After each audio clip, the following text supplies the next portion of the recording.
એમાં બી વાવવાના, જો આમ ભરતાય, પછી પછી એની માથે પાછી ધૂળ નાખી દેવાની, પછી એની માથે આવી રીતે પાણી નાખવાનું. જો થોડું થોડું થોડું આ પાણી રેડી ને રોજ રોજ થોડું પાણી વાળી રોજ આને પાણી છાંટવાનું. પાણી છાંટી એટલે શું થાય આમાં મોટું થાય. હા, મોટું થાય અને રોપ ઉગે ને એમાંથી પછી ચણાનું ઝાડ થાય.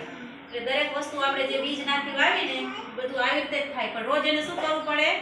પાણી પાવું પડે. પાણી પાવું પડે. પછી ડોલ, આ ડોલ શેના માટે છે? આ પાણી માટે. પછી આ એ પાણી નાખવા માટે. અને આ ઈ માટી, હા, માટીથી આમ કરવા માટે.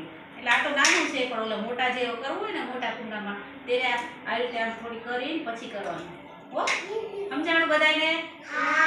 સમજાણું? સમજાણું ને? રોજ આમાં શું કરવાનું? પાણી રેડવાનું. તો જ ઉગે, નહીંતર ન ઉગે.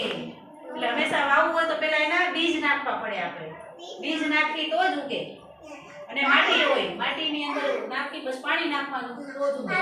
ઉગે નહીં. સરસ. હવે કામ ફોટો પાડો.